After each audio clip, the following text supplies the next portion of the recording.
नमस्कार, good evening, बहुत स्वागत है आप सबका। आप देख रहे हैं न्यूज डिकोड और आपके साथ मैं पुनीत पाठक। यह है खबरों का महाबुलेटिन, जहां आपको मिलती है खबर A to Z और खबर के पीछे की असल खबर हम यहां लेते हैं। शुरुआत करते हैं आज के न्यूज डिकोड।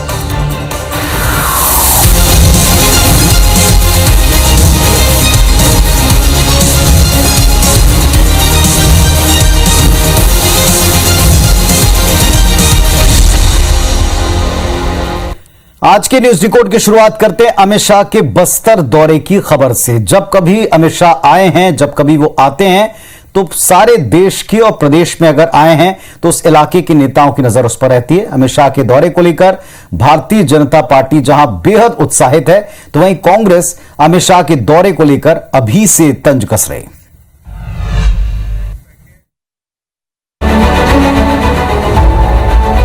केंद्रीय गृह मंत्री अमित शाह छत्तीसगढ़ के बस्तर दौरे पर आ रहे हैं। वैसे तो केंद्रीय गृह मंत्री बस्तर में सीआरपीएफ के कार्यक्रम में शिरकत करेंगे, लेकिन बीजेपी के सबसे बड़े चुनावी रणनीतिकार यहां बीजेपी नेताओं के साथ मीटिंग करेंगे और उन्हें चुनावी मंत्र भी देंगे।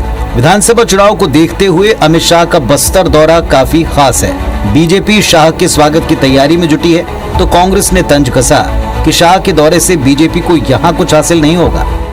अक्सर कहा जाता है बस्तर के रास्ते से सत्ता तक पहुंचा जाता है, इसलिए भारतीय जनता पार्टी फोकस कर रही है, मगर मुझे नहीं लगता कि बस्तर में कुछ कर पाएगी। छत्तीसगढ़ में सियासी नजरिए से बस्तर संभाग काफी अहम है। प्रदेश में सत्ता का रास्ता बस्तर से होकर ही गुजरता है। ऐसे में अमित शाह का बस्तर दौरा बीजेपी के लिए टॉनिक का काम करेगा।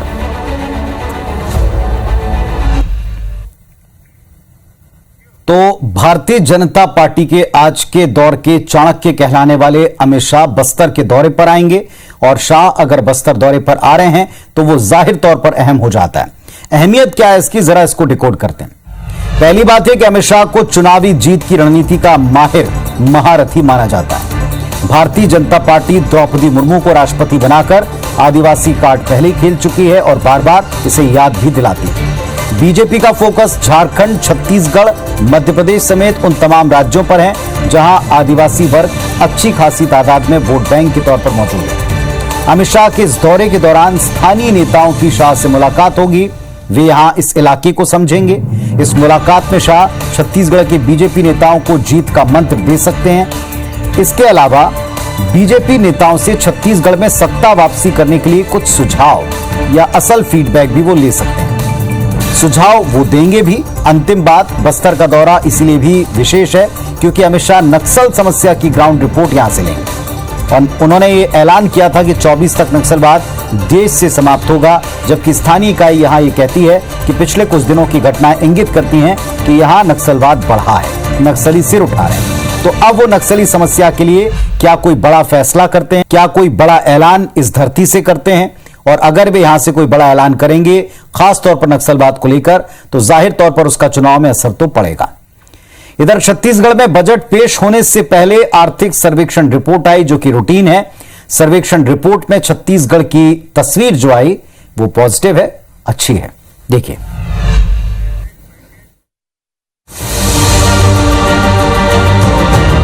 तस्वीरें छत्तीसगढ़ विधानसभा की हैं, जहां इन दिनों बजट सत्र जारी है। 6 मार्च को राज्य का बजट आएगा। इसके पहले आज विधानसभा में साल 2022-23 का आर्थिक सर्वेक्षण पेश किया गया। आर्थिक और सांख्यिकी मंत्री अमरजीत भगत ने आर्थिक सर्वेक्षण पेश करते हुए छत्तीसगढ़ और देश के तुलनात्मक आंकड़ों का अंतर बताया। उन्होंने कहा कि छत्तीसगढ़ की जीडीपी 8% है, जबकि देश की जीडीपी 7%। वृद्धि प्रतिशत में 10.93% छत्तीसगढ़ और भारत सरकार का 13.7% रहा है। हम बहुत सारे क्षेत्र में भारत सरकार से बेहतर प्रदर्शन किए और हमारा जो प्रदर्शन हो बेहतर रहा है। इसी तरह मंत्री भगत ने बताया कि छत्तीसगढ़ में प्रति व्यक्ति आय 10% बढ़ गई है। छत्तीसगढ़ में अब प्रति व्यक्ति आय 1,33,898 रुपए, जबकि देश में प्रति व्यक्ति आय 1,70,620 रुपए है। आर्थिक सर्वेक्षण पर कैबिनेट मंत्री रविंद्र चौबे ने कहा कि हम सभी दिशा में बेहतर प्रयास कर रहे हैं। कई क्षेत्रों में राज्य अन्य राज्यों से बेहतर है। एग्रीकल्चर सेक्टर और छत्तीसगढ़ के आय के बारे में जो आज के आर्थिक सर्वेक्षण में बताया गया है, हमारी स्थिति सभी क्षेत्रों में देश के अन्य राज्यों की तुलना में बेहतर है। कुल मिलाकर आर्थिक सर्वेक्षण ने छत्तीसगढ़ की अच्छी तस्वीर पेश की है। देखना होगा कि प्रदेश का बजट प्रदेशवासियों को क्या देता है। तो आज आर्थिक सर्वेक्षण रिपोर्ट पेश हो चुकी है। सवाल यह उठता है कि आखिर इस सर्वेक्षण रिपोर्ट के मायने क्या हैं, ये कितनी महत्वपूर्ण होती है, ये होती क्या है। आज हम आपको इसी को डिकोड में विस्तार से बता रहे हैं। वैसे तो एक रूटीन प्रोसेस है। आर्थिक सर्वेक्षण वित्त मंत्रालय द्वारा जारी की गई एक वार्षिक रिपोर्ट होती है, साल भर का ब्यौरा होती है। ये पिछले एक साल में प्रदेश की आर्थिक प्रगति, आर्थिक प्रदर्शन, इसका पूरा लेखा जोखा है। आर्थिक सर्वेक्षण में अर्थव्यवस्था से जुड़े सभी प्रमुख आंकड़े पेश किए जाते हैं, अनुमान भी रखे जाते हैं। इसमें अर्थव्यवस्था के मुख्य घटक जैसे महंगाई दर, जैसे बुनियादी ढांचा, इंफ्रास्ट्रक्चर, कृषि सेक्टर जो कि प्रदेश की नींव है, ऐसे प्रमुख क्षेत्रों में कितना विकास किया और कितना अनुमान है, इस पूरे चीज का विवरण है, और वो भी आंकड़ों के साथ। इसके अलावा आर्थिक सर्वेक्षण में प्रदेश के समक्ष मौजूद आर्थिक चुनौतियों के बारे में न केवल बताया जाता बल्कि उसके इंडिकेटर भी होते हैं। आजादी के बाद कुछ सालों तक ये बजट का हिस्सा हुआ करता था, यानी बजट में ही आता था, लेकिन फिर इसे अलग से पेश किया जाने लगा क्योंकि राज्य या देश के बजट में लगातार इस बात को लेकर चर्चा चली कि आप आने वाले साल के लिए क्या करेंगे। तो बीते साल और आने वाले साल के अनुमान की रिपोर्ट फिर एक दिन दो दिन पहले आने लगी। चलिए अब हम बात करेंगे एक प्रमुख बयान की। आरएसएस प्रमुख मोहन भागवत ने हिंदू धर्म ग्रंथों को लेकर एक बड़ा बयान दिया। उन्होंने कहा कि हमारे यहां पहले ग्रंथ थे ही नहीं, मौखिक परंपरा से ही हम ज्ञान अर्जित किया करते थे। इसके प्रमाण हैं। बाद में ग्रंथ बदले, बाद में ग्रंथ इधर उधर हो गए।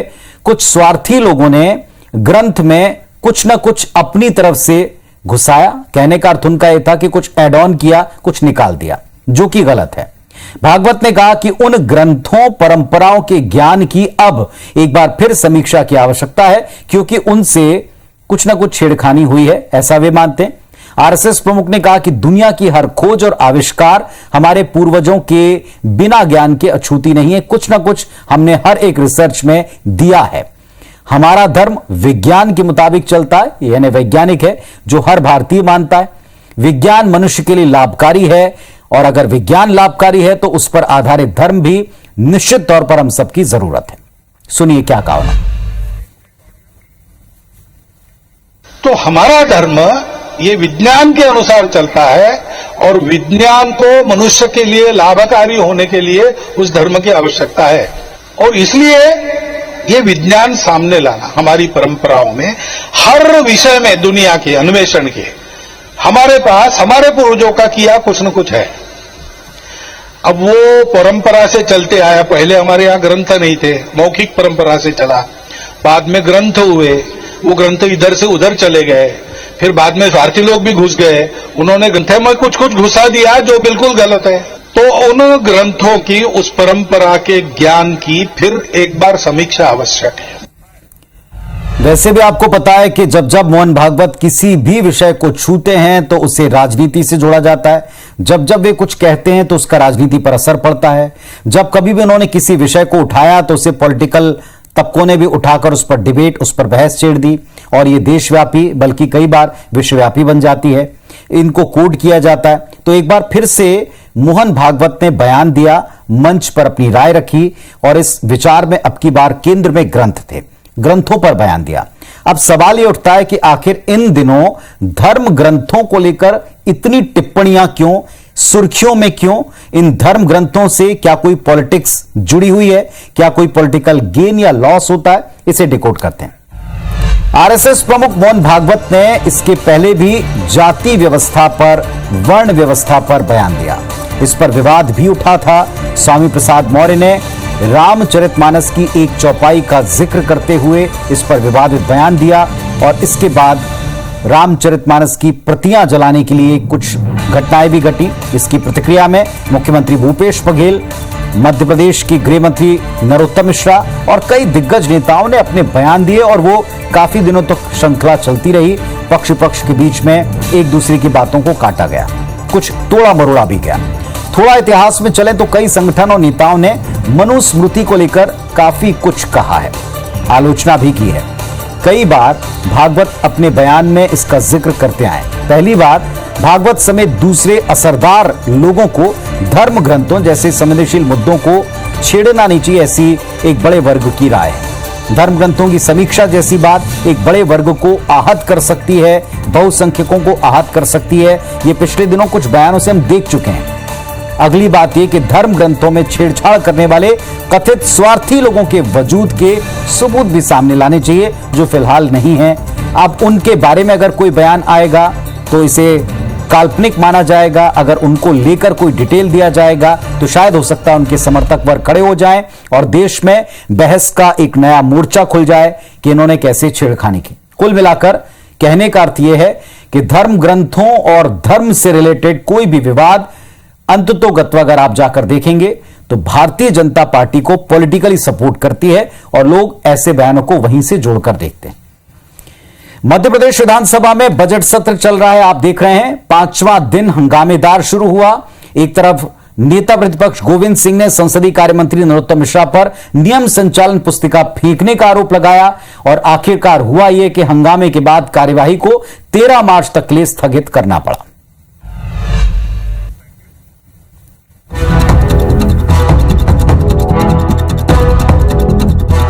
मध्य प्रदेश विधानसभा की कार्यवाही 13 मार्च तक के लिए स्थगित कर दी गई। स्थगन के बाद दोपहर 12 बजे सदन की कार्यवाही विपक्ष की नारेबाजी के बीच शुरू हुई। सदन में कागज फेंके गए। बजट सत्र के 5वें दिन स्पीकर गिरीश गौतम के खिलाफ कांग्रेस ने अविश्वास प्रस्ताव पेश किया, जिसे लेकर आज विधानसभा सत्र में जमकर हंगामा हुआ।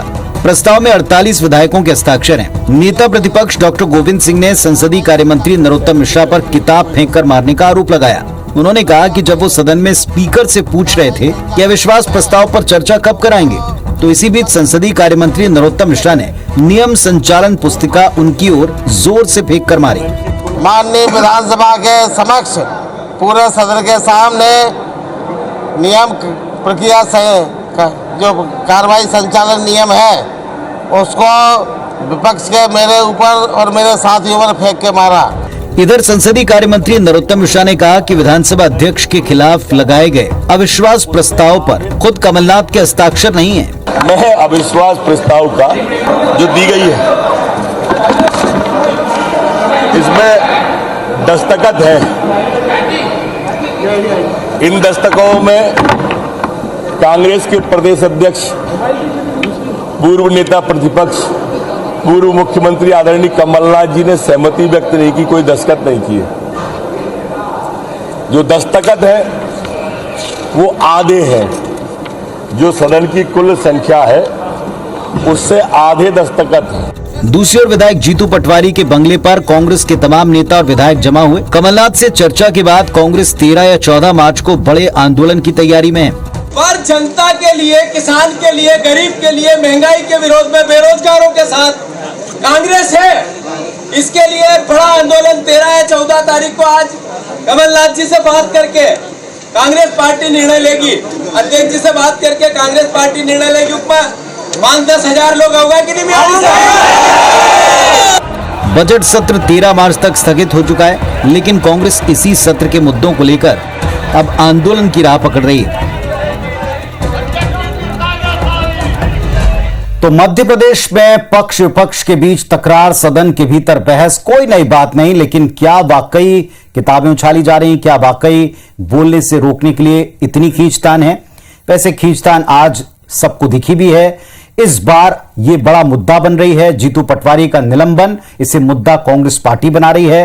पहले तो स्थगन प्रस्ताव, इसके बाद में अविश्वास और अब इस पूरे मुद्दे को वो जनता के दरबार में ले जा रहे हैं। डिकोड करते हैं जरा इसे। पहली बात, विधानसभा में कांग्रेस बीजेपी जैसा संख्या बल है, उस स्थिति में अविश्वास प्रस्ताव का ढेर होना तय है। यह बात कांग्रेस को, विपक्ष को पता है। दूसरी बात, आम जनता को विधायकों के निलंबन जैसे मसलों से बहुत अधिक अर्थ नहीं होता। वो इस बात को शायद पूरी गूढ़ता से समझते भी नहीं। और ऐसे में अगर कांग्रेस निलंबन को लेकर प्रदर्शन करेगी तो उसका कितना लाभ कांग्रेस को मिलेगा, ये बात फिलहाल थोड़ा सा बेहद राजनीति समझने वाले कयास लगा सकते हैं, लेकिन कितना लाभ मिलेगा ये तय नहीं। तीसरी बात, कांग्रेस बीजेपी में लगातार तनातनी बढ़ रही है और इसमें आपसी कटुता एक अलग लेवल पर जा रही है। चौथी बात, अंतिम बजट सत्र है।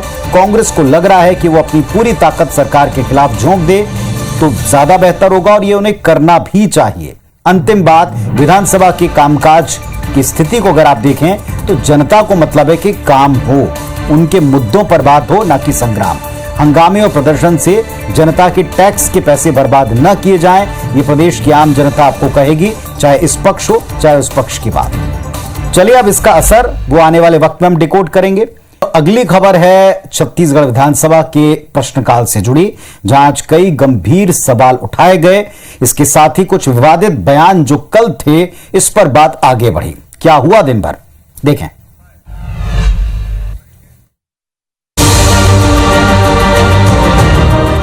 बजट सत्र के तीसरे दिन आज प्रश्नकाल में आबकारी, स्वास्थ्य और खेल विभाग का मुद्दा उठा। विधायक शैलेश पांडे ने स्वास्थ्य मंत्री से बिलासपुर में एम्स की स्थापना को लेकर सवाल किया। जवाब में मंत्री टीएस सिंहदेव ने कहा कि बिलासपुर में एम्स खोलने के लिए केंद्र को पत्र लिखा है। वहीं भाजपा विधायक बृजमोहन अग्रवाल ने स्वास्थ्य मंत्री टीएस सिंहदेव से कहा कि कांग्रेस विधायकों को रेबीज के इंजेक्शन लगवा दीजिए, जिस पर मंत्री चौबे ने शब्दों की मर्यादा न लांघने की नसीहत दी है। लेकिन हमने उनसे आग्रह किया कि सदन चर्चा के लिए है, आप चर्चा कराइए। और उसके बाद बहुत शांति से ध्यानाकर्षण प्रस्ताव हुए। माननीय नेता प्रतिपक्ष का स्वयं का ध्यानाकर्षण प्रस्ताव था। मुख्यमंत्री जी ने स्वास्थ्य मंत्री जी को कहा कि इनके लिए रेबीज के इंजेक्शन बुलवा लीजिए, और स्वास्थ्य मंत्री जी ने कहा हाँ मैं बुला लेता हूं। मुख्यमंत्री जी ने कहा कि कोई खत्म तो नहीं हो गया है, उन्होंने कहा हाँ है अभी। इसके अलावा विधानसभा में इस बात पर बवाल हुआ कि आबकारी मंत्री कवासी लखमा के मौजूद रहने के बावजूद उनके विभाग के जवाब मंत्री मोहम्मद अकबर ने दिए। तो चलिए हम भी आज छत्तीसगढ़ विधानसभा की कार्यवाही के दौरान जो कुछ हुआ, आज की दिन भर की गतिविधियों को हम जरा डिकोड करते हैं कि आज दिन भर क्या क्या गतिविधियां घटी हैं। जरा हम कुछ डिकोड कर लें। अहम बात यह कि आज कम से कम काम दिखाई पड़ा है। आज केवल बहस, केवल आरोप नहीं थे। कवासी लखमा जो अपने विभागों के सवालों के जवाब जिनको देने चाहिए थे, आज उनके विभाग से संबंधित सवाल लगाए गए, लेकिन जवाब उन्होंने नहीं दिया। वैसे ऐसा कोई कट्टर नियम नहीं है, लेकिन परंपरा अगर आप देखें तो इसमें लखमा को अपने विभागों के सवालों का सामना करना था, जवाब देना चाहिए था। ऐसा क्यों नहीं हुआ, इसका जवाब फिलहाल नहीं है, और ऐसा जवाब अगर कोई दे सकता तो वही दे सकते हैं। अंतिम बात, कल आपको हमने इसी वक्त ये भी बता दिया था कि सदन के अंदर और बाहर जनप्रतिनिधि किस तरह की भाषा या कुछ शब्द छोड़ देते हैं, कुछ शब्द कह देते हैं, और इसके इर्द गिर्द सारे बयान और इतने सारे बयान आते हैं कि उस पर सारी चर्चा केंद्रित होती है। बृजमोहन अग्रवाल ने कांग्रेस विधायकों को रेबीज का इंजेक्शन लगाने की बात आज की, जैसा आपने सुना भी। अब ऐसे बयान, क्या इस तरह के बयानों पर कोई कड़ी प्रतिक्रिया नहीं आएगी? एक सामान्य समझ वाला भी इसको समझ सकता है कि इस पर कितनी कड़ी प्रतिक्रिया आएगी। अगर ये प्रतिक्रिया है तो पहले वाले बयान क्या दिए जाने चाहिए, ये भी सहज समझा जा सकता है। और अंत में फिर वही बात कि जनता को क्या चाहिए, जनता को चाहिए कार्य और नतीजा जमीन पर दिखना। अगली खबर है राहुल गांधी से जुड़ी हुई। राहुल गांधी इन दिनों जो कुछ भी कर रहे हैं, जहां भी जा रहे हैं, वो बड़ा सुर्खियों में आता है। खबर राहुल गांधी से जुड़ी है, जो कि विश्व प्रसिद्ध कैम्ब्रिज यूनिवर्सिटी में एक भाषण देने के लिए गए और वहां पर उन्होंने देश में जो हालात हैं उस पर अपनी राय जाहिर की। जाहिर तौर पर उनसे लोगों ने यही उम्मीद की कि वे देश की सरकार और खासतौर पर प्रधानमंत्री मोदी उनकी नीतियों को लेकर क्रिटिसाइज करेंगे। किया भी, लेकिन हैरत तब हुई जब उन्होंने प्रधानमंत्री की कुछ नीतियों और कार्यों की तारीफ भी की। वो क्या है, देखें।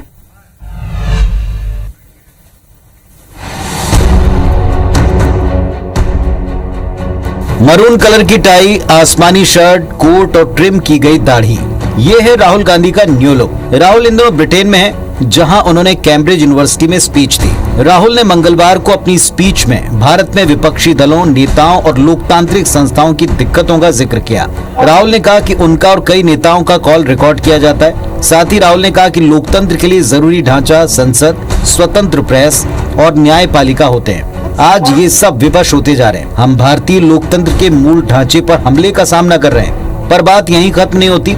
राहुल गांधी ने एक सवाल के जवाब में पीएम मोदी की नीतियों की तारीफ भी की। राहुल गांधी ने उज्ज्वला योजना और जन धन खाते खुलवाने की योजना की तारीफ करते हुए कहा कि ये योजनाएं देश हित में हैं।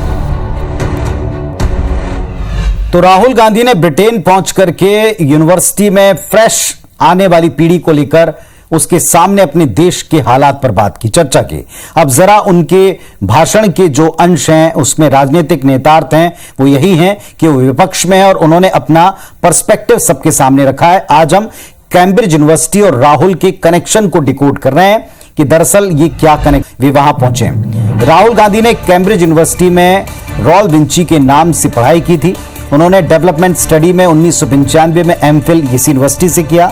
नाम इसलिए बदलना पड़ा था क्योंकि पिता राजीव गांधी की हत्या के बाद सभी राहुल की सुरक्षा को लेकर फिक्रमंद थे, देश भी था। राहुल की डिग्री को लेकर जब विवाद शुरू हुआ तब कैम्ब्रिज के उप कुलपति रही प्रोफेसर एलिसन रिचर्ड ने एक पत्र लिखा और बताया कि राहुल ने रॉल विंची के नाम पर डिग्री प्राप्त की है। राहुल गांधी इसके पहले मई 2022 में कैम्ब्रिज यूनिवर्सिटी गए थे, जहां उन्होंने आइडियाज फॉर इंडिया विषय के ऊपर अपना भाषण रखा था, अपनी स्पीच दी थी। इस दौरान राहुल गांधी ने कहा था कि मोदी सरकार देश की संवैधानिक संस्थाओं जैसे संसद और चुनाव आयोग को उनका काम नहीं करने दे रहे। भाजपा ने उनके इस बयान पर और खासतौर पर वहां दिए गए बयान पर ऐतराज जताया था।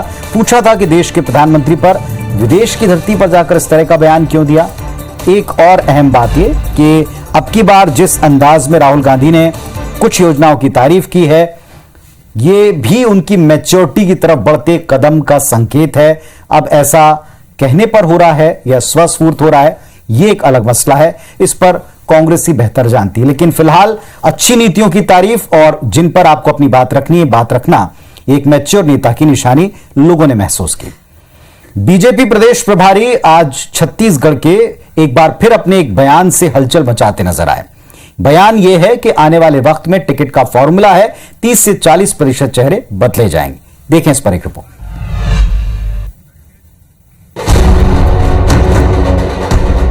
बीजेपी प्रदेश प्रभारी ओम माथुर छत्तीसगढ़ के अलग अलग जिलों के दौरे पर हैं और इसी क्रम में ओम माथुर सरगुजा पहुंचे, जहां उन्होंने संभाग स्तरीय कोर कमेटी की बैठक ली। इसके बाद पत्रकारों से बातचीत करते हुए ओम माथुर ने कहा कि इस बार चुनाव में 30 से 40% चेहरे बदले जा सकते हैं, क्योंकि भाजपा पिछले 4-5 चुनाव में ऐसा कर चुकी है। माथुर ने कहा कि जब चेहरे बदले नहीं जाएंगे तो नए चेहरे कहां से आएंगे।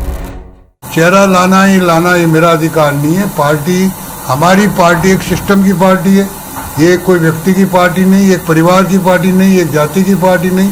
हमारे यहाँ पार्लियामेंट बोर्ड है। इस बयान पर मंत्री शिव डहरिया ने प्रतिक्रिया में कहा कि भाजपा के सभी 14 विधायकों के टिकट कटने वाले हैं। रमन सिंह, बृजमोहन अग्रवाल, अजय चंद्राकर, धर्मजीत सिंह सब उसमें शामिल होंगे। हम तो पहले ही कह रहे हैं भारतीय जनता पार्टी के 14 विधायक हैं, सारे 14 के 14 विधायकों की टिकट कटने वाली है। अभी तो वो 40% टिकट काटने की बात कर रहे हैं। अब जब टिकट का वितरण होगा तो 14 के 14 विधायकों का टिकट छत्तीसगढ़ में भाजपा का साफ हो जाएगा, ये तय है। अब देखना होगा कि बीजेपी अपने किन सिटिंग एमएलए को टिकट देती है और किन के टिकट काटती है। आज के लिए बस इतना ही। खबरों और अपडेट्स के लिए आप देखते रहें IBS 24। नमस्कार, शुभ रात्रि।